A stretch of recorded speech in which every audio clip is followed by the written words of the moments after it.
Hey, it's Tanya with Books and Brown Liquor, and I am back with another book review video.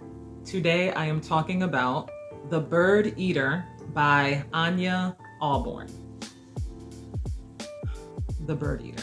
First of all, very intriguing title, but I'm not gonna lie, when I saw this book cover, I was like, what the fuck is that? What the hell is that? So the cover got me. It did. The cover is creepy as hell, okay? So you're thinking, what the hell is The Bird Eater about? Like, yeah, it literally is about a bird eater. Anyway, okay. So in a nutshell, this book is about a haunted house, but it's very, very creepily done. So to say that this book is about a haunted house is a gross understatement, because to say this book is about a haunted house is like saying the Amityville Horror is just like some shit that happened back in the 70s. Not a big deal. Yo. Our main character is Arron Holbrook. And what I will say is throughout this book, you definitely empathize with this character because he's going through a very difficult time in his life. Okay, so the story takes place in Ironwood, Arkansas. Small town, everybody knows everybody. And he returns to his childhood home after tragedy has basically wrecked his life. So Arron is no stranger to loss. He has experienced many losses in his life, starting with his childhood. A lot of stuff went down in the house that he grew up in. The worst thing is he comes home one day and he finds his aunt dead at the bottom of the stairs. And basically he is taken away at like age 14 and he hasn't returned to this home until now. He decides he's going to move back to his childhood home, fix this place up so he can sell it and be done with it. That's the plan. So everybody knows about the old house at the end of Old Mill Road, except for Arron. Word on the street is it's haunted. Everybody in town knows you don't go to the house on Old Mill Road. Unfortunately, Arron is the last to know, okay? And he unfortunately finds out the hard way. The very, very, very hard way. So, before I get into it, the story is creepy as hell. Starting with chapter 1. Chapter 1. Let me back up. Not only is this house haunted, but the thing that is in it doing what it's doing is malevolent and aggressive, and it's like literally coming right at you. So this is not creaky stairs, shadows in the corner, all the subtle, like a lot of haunted houses start with a build-up, a build-up, and then it gets to the climactic event, as I always say. This story starts out with this malevolent thing coming right at you. So you're like, oh, I don't know if I was ready for that. I wasn't ready. So I first started listening to this book. One day I wasn't tired. I'm laying in bed. It's dark. It's nighttime. And I'm like, you know what? Because I read this on Kindle Unlimited. And I also had the audio because the audio book is actually free on Audible. So I'd like to listen to it and read at the same time.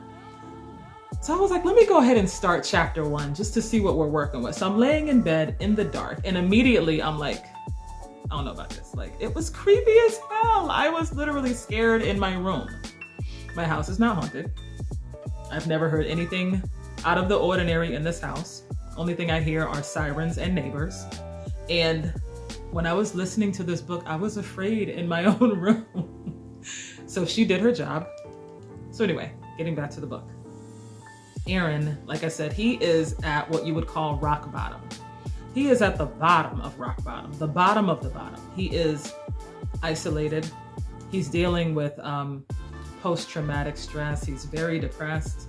Like I said, his life is in shambles right now. It really is. He's in a very difficult place in his life. He's dealing with a huge loss. Okay? So he's grieving. And while he is grieving, he is battling addictions as well. So he got mental stuff going on, he got addictions going on. And I have found, I'm not a ghost hunter, I'm not a demonologist, okay? But I found like when I watched certain shows, certain dark entities, malevolent creatures have a way of going after people when they are vulnerable, when they are at their lowest. So I will say that Arron is very vulnerable right now. He is really at a really bad place in his life. And this is the last thing he needs. He just wants to get his life together. This is the last thing he needs. This thing is relentless. It is literally relentless. And this thing, this house, consumes his entire life. Like it doesn't let up. There are no days off from terror, okay? So, poor Arron. So he goes back to his childhood home and he's dealing with a boy that he keeps seeing. He keeps seeing this boy, it's fucking with him, it's breaking shit, it's vandalizing his property, and he keeps noticing the carcasses of birds appearing around the property. In the house, on the porch, just birds. Bodies of birds everywhere. What up with that? So, this creepy ass boy that he keeps seeing, that of course no one else can see. No one else can see this weirdo but him. So when he's telling people about it, oh, it's just kids. Oh, you know, it's summertime. Kids are out of school. They're bored. So he's going through this epic shit and people are, oh, you're tired. You're stressed out. You need to take a break. Go get a burger. What he's saying is real, but of course he looks like the crazy dude. So like I said, everybody in this town knows about the house at the end of Old Mill Road. There's stories that have surfaced. This house has a history. Something really, really bad happened there years before his family ever owned this property. However, there is something in this house that has been lingering for all this time. Now, some people know, they're not messing with it. They're not going anywhere near the house or him, because they're that afraid. But Arron finds himself like not only dealing with this stuff by himself, but like literally fighting for his life. So he has childhood friends that he reconnects with when he goes back to his town, and they try to help him the best they can, but this thing it's pretty intense. So like I said about Ania Ahlborn, it's very simple reading, very fast-paced reading, but she has a really, really good way of making you feel terrified. Because the way she describes the writing, you actually feel what the character is feeling. So when he's terrified, you're terrified with him, okay? Excuse me, but like I said, this thing, it's really intense. So this is not just a haunted house. This is like some type of shit that like, it really gets in your head. One book that comes to mind, what I loved is this kind of the way that things go on inside of his head, it reminds me of The Shining. Like in The Shining, the hotel, the Overlook Hotel is haunted, but the hotel has a way of getting inside of his mind and manipulating him to do bad things. And I feel like there's a similarity with this character in Jack Torrance and The Shining. In this book, he wants to be better. He wants to do the right things, but there is something taking over his mind, manipulating him into the depths of darkness. So he's acting out of character.